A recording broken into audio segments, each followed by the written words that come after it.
I never meant for any of this to happen. Liar!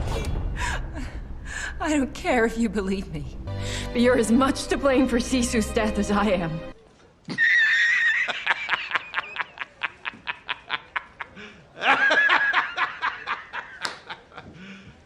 You serious? Hey, hello, how do you do? Shady Doorags here. I recently saw Disney's Raya and the Last Dragon, and it kind of ticked me off. Yes, I know I'm late to the party. Literally everyone on YouTube has already reviewed this movie and the massive flaws within it. But those people don't wear shades and doorags, and therefore, their videos don't count. Besides, I checked my officially unofficial rules of YouTube, and it says right here that as a reviewer, if I have strong feelings about any media, I am obligated to share my opinions with random strangers who will absolutely care about what I have to say.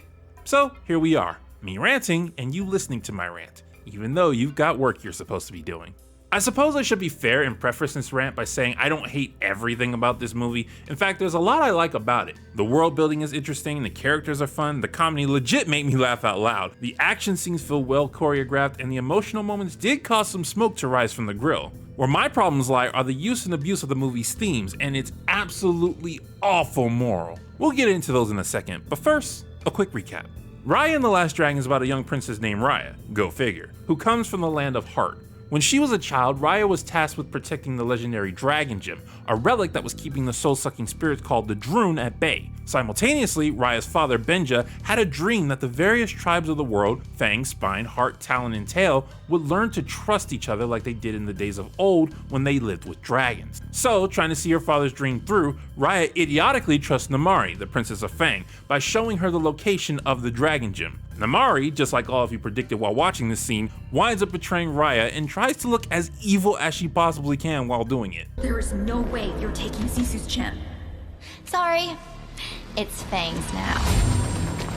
Oh and goodness, Raya and Namari try so hard to sound cool in this movie. You and the dragon gem pieces are coming with me. My sword here says we're not. And here I was worried you were gonna end up becoming a cat lady. Like me. Yeah, I knew you couldn't handle rolling solo. You're nothing without your band. Did you need that, Depla?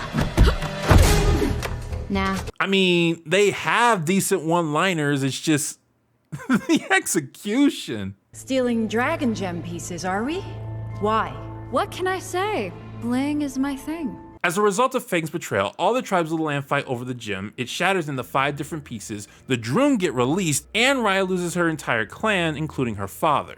The rest of the movie shows an adult Raya trying to fix the consequences of this one incident. She finds Sisu, the dragon who originally used the gem to steal the Droon in the first place, and the two of them set out on a quest to gather all 5 of the fragments, put the gem back together, and get Sisu to repeat what she did the first time. During this time, they meet more characters to join their escapade and are constantly running from an adult Namari, who wants to stop Raya because, Raya has things she doesn't? Like, seriously, throughout the movie, Namari constantly wants what Raya has at the moment. It's a little ridiculous. I have a dragon gem. Nope, it's Fang's now. Well, I'm gonna have to take your scroll so I can save the world. I want my scroll back. Fine, take your scroll, but I'm gonna collect all the gem pieces. Not if I beat you up and steal them from you. My dragon begs to differ. You have a dragon? I love dragons. She must be mine. Am I not allowed to have anything that's my own? I did give you that dragon charm when we were kids. Oh yeah, I really like it. I want it back. As this movie goes on, its theme of trust becomes more and more obvious. Raya is completely untrusting of people due to what happened to her as a child. As such, she is very competent in getting past deceptive situations and fending for herself, but she misses out when someone better than her at something is capable of helping her. We don't know him, it could be poison. Why would he poison us? On the opposite end, we have Sisu, who is naively over-trusting of everyone. Sisu is like this due to the fact that the reason she was able to save the world is because there was a great deal of trust between her and her siblings. The movie also hints that dragons are simply more pure than humans, and that during Sisu's time, the world in general was a lot more trusting. This attitude allows Sisu to enjoy the wisdom of others, but backfires when those people don't have her best interest at heart. But I trusted you. Big mistake. While watching the movie, the moral I thought I was going to get was that Raya and Sisu need to find some kind of middle ground. Sisu needed to understand that not everyone is trustworthy, while Raya needed to understand the benefits of learning to trust certain individuals. And to the movie's credit, this is what it shows throughout the journey. Almost every incident where a character blindly trusts someone results in that person getting betrayed, usually it being Sisu. And the reason Raya is able to get this merry band of misfits together is because she begins to understand their skills and motivations. Once she sees that they're all people who lost family to the Droon and would do anything to get them back, she knows she can count on them to help her since she's on a quest to do that very thing. You're not the only one who lost family to the Droon. Please, let me help you. So, where's the problem? Well, even though the movie clearly shows that both Raya and Sisu need to grow as characters, the only one doing any growing is Raya. No matter how many times Sisu is betrayed, and no matter how many situations Raya turns out to be correct in, Sisu remains insistent that blindly trusting others is the route to take. One of the worst moments comes after the team leaves Talon and arrives in Spine. Sisu is in disbelief that by trusting the chief of Talon, she almost got herself killed. Raya assures Sisu that this is how the world works now. Sisu, however, doesn't accept that. Yeah, well, the world's broken. You can't trust anyone. Or maybe the world's broken because you don't trust anyone. No. The world is broken because people are untrustworthy. We, the audience, saw this. We witnessed Hart put all their trust into Fang, only for them to be stabbed in the back. And we just saw Sisu almost get turned to stone for trusting someone she shouldn't have. But Sisu ignores all these details. What are you doing? I'm going to show you that you're wrong by proving to you that if you want to get someone's trust, you have to give a little trust first. And this is probably the core of the problem I have with this movie. It has prematurely decided that Sisu is correct and refuses to acknowledge any details that suggest she might be wrong. In many movies, characters with strong core beliefs will often have them challenged to give them doubts about their perspective, usually at the movie's low point. There are many examples out there, but let's use one I know pretty well, Hercules. Throughout the movie, Hercules' biggest strength actually isn't his godlike powers, but his determination.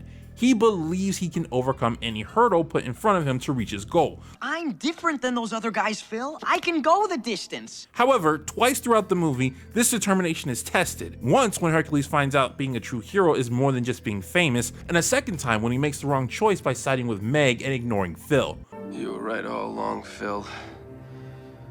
Dreams are for rookies. Hercules was not initially wrong in his determination. He does have what it takes to be a true hero, but because of these setbacks put in front of him, that future no longer seems possible. Going back to Raya, Sisu should by all rights begin doubting her belief at this point in the movie. Not only has she been proven utterly wrong with how trust works, but as a reminder, this is a new world to her. If you woke up in a new world and someone told you this is how things work, and then an event happened that proved their point, you would at least start to believe them. However, despite just having almost died from blindly trusting people, Sisu does the exact same thing a second time in order to prove her point. And she will keep doing this throughout the movie, and she will keep being proven wrong, and both she and the movie will keep ignoring that fact. But all of that is just context to the thing I actually want to talk about.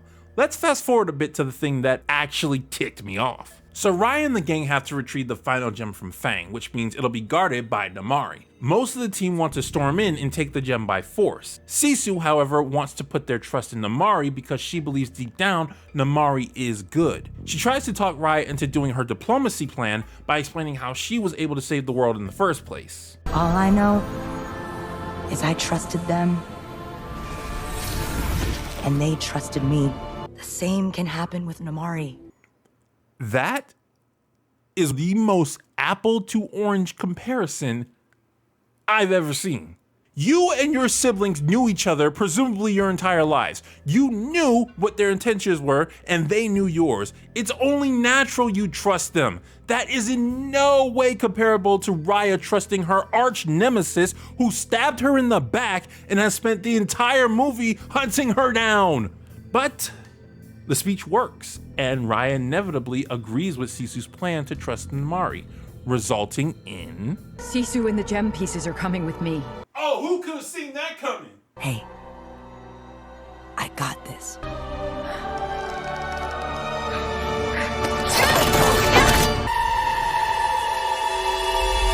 And what does the movie have to say about Sisu's death? Do whatever you want. But you're as much to blame for Sisu's death as I am. What? But you're as much to blame for No, I know what she said, What? How on earth did anyone come to that conclusion when writing this story? Raya blindly trusted Namari when they were kids, and her betrayal caused the end of the world, the death of Raya's tribe, and the sacrifice of Raya's father. Raya blindly trusted Namari again against her better judgment, and the woman immediately betrayed her a second time. So then the movie asks Raya to trust Namari a third time while the woman is currently threatening her friend, her finger centimeters from pulling the trigger on a crossbow, while Raya, traumatized by what happened to her father, is about to witness a similar event unfold in front of her yet again. And the movie has the utter audacity to shame Raya for not passively watching what happens. You're as much to blame for Sisu's death as I am. No. Screw you, movie. This was not Raya's fault. This was 100% Namari's fault. There's a reason we have the saying, fool me once, shame on you, fool me twice, shame on me. Raya had every reason in the universe to believe that Namari would kill Sisu if she didn't intervene. But Shady, this moment wasn't about trusting Namari. It was about trusting Sisu. Raya should have trusted that Sisu knew what she was doing. Oh, you mean like how Raya believed her dad knew what he was doing, so she put her total trust and faith in his plan, only to watch him get shot in the leg and be turned to stone? This movie doesn't seem to understand that it made Raya go through a traumatic experience, it made her relive that experience, and then shamed her for learning from her mistakes, all because it wanted to talk about how Sisu was right all along. If we're just honest with her, deep down, I got a feeling she wants to fix the world as much as we do. Actually, let's talk about Namari right quick. Anyone who has watched this channel knows that I'm a big fan of the empathy route. I enjoy when a story understands why a character does what they do. And that is what Raya and the Last Dragon attempts to do with Namari. Throughout the movie, Namari acts villainous, betraying Raya and relentlessly chasing her down. But we discover that much of the pressure of her acts comes from her mother and the want to protect her people. This isn't an emotional decision. It's the only decision we can make to secure Fang's future. And there is a moment where Sisu connects with Namari and is able to gain an insight on her. I know you don't want to hurt anybody. What are you doing? You just want a better world. Pause that. Okay, first of all, this line right here. You just want a better world. That's a lie. That's a straight up lie. Namari doesn't want a better world. She wants a better world for Fang. Everything she has ever done in her life has been for Fang. And that's not even a bad thing. Being motivated to protect your family and only your family is perfectly fine. But the problem lies that everyone in Fang, including Namari, believes that any form of action is justified, including screwing everyone else over, if it's to improve Fang. But you heard the general. We're running out of space. We need to expand. If we had all the gem pieces, we could do that safely. Even if it didn't lead to the end of the world, Fang trying to steal the Dragon Gem absolutely destroyed any form of peace the world would try to have, and they knew this. Namari is the type of person who is short a few bucks to buy her family a luxurious dinner, so she steals it from a poor family down the road, after beating them up, and then walking away with an evil smile on her face. And the movie tries to say, well, Namari and Fang didn't mean to end the world, so it's not as bad as people think, giving the argument I usually give, that intention plays a huge factor into forgiveness. The other lands blame us for what's happened. But we never meant for anyone to get hurt. The problem here is that yes, Fang didn't mean to end the world, but they still meant ill will. It just led to worse results than they anticipated. If you try to rob someone and someone gets hurt in the process, that's your fault because you started it. If you, unprovoked, start a fight with someone and that person dies, that's your fault because you started it. And if you try to steal a world-protecting gem, ruining a peace summit, and the gem shatters, causing the end of the world, that's your fault because you started it. That's why Namari saying Raya is responsible for Sisu dying is nonsense. Raya was acting in self-defense. Namari started the conflict and it rose to a place she didn't want it to go. And finally, let's talk about how Sisu supposedly saw the true Namari.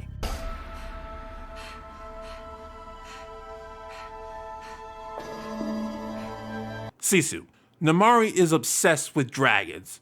You are a dragon. She doesn't secretly care about people, she openly cares about creatures that have been extinct for 500 years. In fact, that's why she was obsessively chasing Raya at the beginning of the movie. Raya stole a dragon scroll, one that someone admits is useless. Benja's daughter is as good as stone out here. Retrieving some useless dragon scroll isn't worth the risk. So Namari, who was obsessed with dragons, chased Raya into dangerous territory, risking the lives of her soldiers, just so she could get a pretty piece of paper with a dragon on it back. Huh, I guess not everything she did was for Fang. To make this clear, it's not necessarily the moral that's the big problem here. I mean, yeah, it is a bad moral. We should not be telling people to blindly trust others, especially those who have already betrayed them, because there will always be those out there who want to hurt you for their own selfish reasons. And I, in particular, really do not want this lesson to be taught to kids. We should want them to be suspicious of the dude in the van offering them free candy. But let's say we lived in a world where I agreed with the message. The problem is that what the movie is telling us doesn't at all match what it's showing us. It clearly shows us that both Raya and Sisu should be suspicious of various individuals, and only when they come to an understanding of them should they be willing to trust them. But what it's telling us is that Sisu is right and Raya should have ignored her experiences and just trusted people from the get-go. Really, the only message about trust I got from this movie is that I can trust Sony to make a better animated movie than Disney right now. This has been Shady Doorags. So long, farewell, Auf Wiedersehen, goodbye. Hey you intellectuals, this is normally where I would end the video, but you've probably noticed the new and quite frankly stupidly sexy looking avatar stills. I could not end the video without thanking the maker of them, TheNeonWerewolf. I kid you not when I say I've had an image in my head for the past couple of years of what I wanted my stills to look like, and they perfectly nailed them down. A link to their Twitter will be in the description. Go show them some love. They post animation, background art, etc. And yeah, just thank you. I cannot believe that stills of this quality are on the channel now. This is going to be a normal thing now. That blows my mind. So thank you guys for watching, and I'll see you later.